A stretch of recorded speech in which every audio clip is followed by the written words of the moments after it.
Sir, मेरा अगला प्रश्न आपके व्यक्तिगत जीवन से है। तो इससे पहले वो प्रश्न करूं, मैं आपकी अनुमति चाहूंगा कि अगर आपकी अनुमति हो तो वो प्रश्न हम पूछना चाहेंगे। पूछिए पूछिए। धन्यवाद सर। सर, प्रश्न यह है कि आपने पीएचडी की है और जो आपके पीएचडी का विषय है वो बहुत ही रोचक है। एकात्म मानववाद और सोशल इंजीनियरिंग, जैसा कि हम जानते हैं। तो सर, क्या है यह विषय, इसके बारे में कृपया बताएं। और एकात्म मानववाद जो है वो भारतीय जनता पार्टी का ध्येय सूत्र भी है। और आप अपने अध्ययन के आधार पर केंद्र और राज्य की भारतीय जनता पार्टी की जो सरकारें हैं उस ध्येय पर कार्य करते हुए देखते हैं क्या, इसके ऊपर भी कृपया बताएं। देखिए, इसको बहुत लंबे में इस पर बताना थोड़ा सा ठीक नहीं होगा, समय का एक सीमा है। लेकिन एक दो लाइन में थोड़े समय में इसको जरूर बताऊंगा मैं।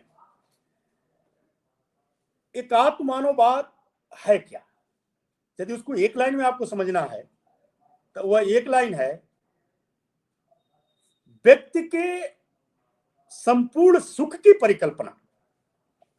अभी तक क्या हुआ, जो अन्य संस्कृतियां, अन्य दर्शन जो आए, वह कंपार्टमेंटल सुख की परिकल्पना करते हैं, चाहे व्यक्ति की, चाहे समाज की, चाहे समाज से व्यक्ति के जुड़ाव की, एक कंपार्टमेंटल व्यवस्था करते हैं। लेकिन हमेशा नहीं करते। हम एक व्यक्ति के प्रत्येक अवयव के, व्यक्ति के प्रत्येक अवयव की सुख की परिकल्पना एक दूसरे से जोड़ करके देखते हैं। फिर व्यक्ति के सुख की जो है उसकी सुख की परिकल्पना को समाज से जोड़ते हैं, समाज का प्रदेश से जोड़ते हैं, देश से जोड़ते हैं, फिर परमेष्टि तक जाते हैं। अब सुख क्या है?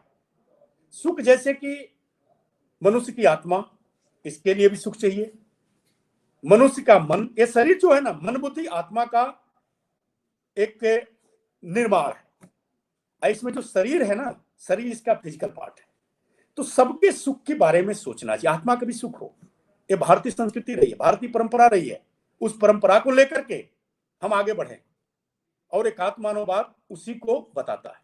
मन की भी सुख होता है, उसको भी लेकर के आगे, इस सभी सुखों को लेकर के जब हम आगे बढ़ेंगे तब सुख की परिकल्पना हो सकेगी। इसी तरह जब समाज का निर्माण होगा, समाज के प्रत्येक अवयव, प्रत्येक वर्ग, समाज के सबसे निचले तबके से लेकर ऊपर के तबके तक सबके सुख की परिकल्पना को लेकर के जब काम किया जाएगा तभी देश का विकास होगा। अभी आदरणीय प्रधानमंत्री जी का जब अभी लोकसभा में उद्बोधन था, उन्होंने एक बात सुना होगा, हम अंत्योदय की परिकल्पना को लेकर के काम कर रहे हैं। मैंने आपको बताया अभी कि जब प्रधानमंत्री जी 2014 में शपथ लिए तो उनके सामने कुछ समस्याएं थी, कुछ जरूरतें थी, और समस्याएं जरूरतों के साथ साथ एक बहुत बड़ी समस्या थी, एक बहुत बड़ा बीमारी था। जरूरत क्या थी? लोगों को आवास नहीं था। जरूरत क्या थी? लोगों घर में शौचालय नहीं था। जरूरत क्या थी? लाखों की संख्या में मजरे ऐसे थे जहां किन्होंने बिजली का तार देखा नहीं, बिजली नहीं थी। करोड़ों के संख्या में लोगों के पास रोजगार नहीं थे, इलाज के अभाव में लोग मर जाते थे, कोई व्यवस्था नहीं थी। ये जरूरतें थी, इस टाइप की बहुत ढेर सारी जरूरतें थी। माननीय प्रधानमंत्री जी ने शुरू किया, करोड़ों की संख्या में 15 करोड़ से ज्यादा शौचालय बन गए, 2.5 करोड़ से ज्यादा आवास बन गए, 8 करोड़ माताओं बहनों को गैस सिलेंडर मिल गया उज्ज्वला योजना के तहत, 4 करोड़ से ज्यादा, और भी ज्यादा हो सकते हैं, घरों में बिजली के कनेक्शन चले गए जो कभी कनेक्शन देखे नहीं। 10 करोड़ 60 लाख परिवारों को आयुष्मान से आच्छादित कर दिया गया। ये जरूरतें थी, या तो पूरी हो गई या लगातार उसको पूरी होने की प्रक्रिया में चल रही। समस्याएं क्या थी? एक समस्या थी जो 500 साल से चली आ रही थी, राम मंदिर की। एक समस्या थी जो स्वतंत्रता के साथ देश का बंटवारा हुआ और 370 लग गए कश्मीर में, और हम बार बार कहते थे जहां हुए बलिदान मुखर्जी वो कश्मीर हमारा है। और प्रत्येक व्यक्ति कहता था कि भाई 370 क्या है, 370 क्या है, हमेशा पूछता था, कोई उत्तर नहीं था उसके पास। हजारों की संख्या में हमारे सैनिक मार दिए गए, हजारों की संख्या में कश्मीरी पंडित बेघर हो गए 370 के चक्कर में, लेकिन कुछ होता नहीं था। एक हमारे जो भारत माता के सबूत थे, जो 14 अगस्त 1947 तक, 15 अगस्त की एक दिन पहले तक भारत माता की जय बोलते हुए, वंदे मातरम का नारा बोलते हुए, भारत माता की स्वतंत्रता को लेकर के अपने प्राणों की आहुति देने के लिए अग्रसर हुआ करते थे, एक दिन के बाद राज सत्ता की लालच में लोगों ने देश का बंटवारा कर दिया। एक दिन बाद उनको बाध्य कर दिया गया पाकिस्तान जिंदाबाद बोलने के लिए। वो आकर के जब वहां प्रताड़ित होने लगे, मारे पीटे जाने लगे, उनके धर्म परिवर्तन किया जाने लगा, बेविचार सब होने लगे, तो उन्होंने कहा भारत माता में आकर के कि भैया मैं आपका बेटा हूं, भारत माँ, मैंने भी आपके लिए संघर्ष किया है, मुझे अपने शरण दो, मुझे भी अपनी नागरिकता दो।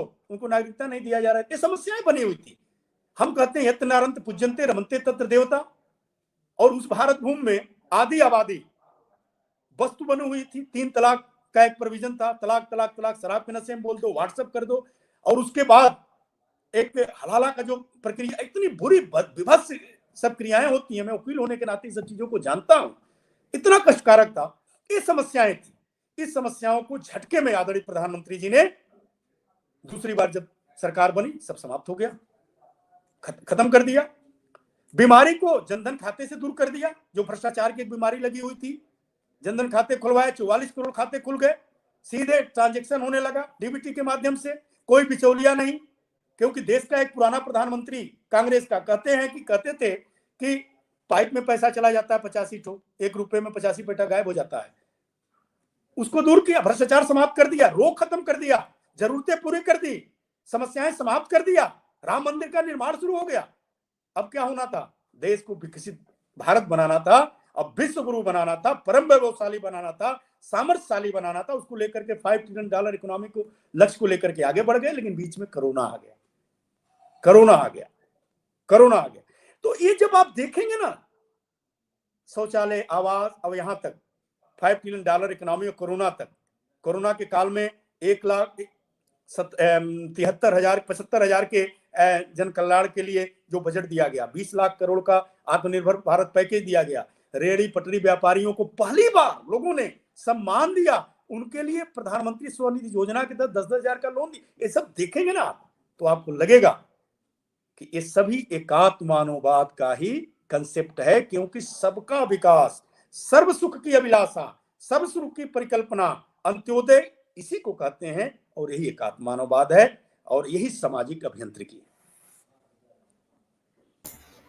बहुत बहुत धन्यवाद सर।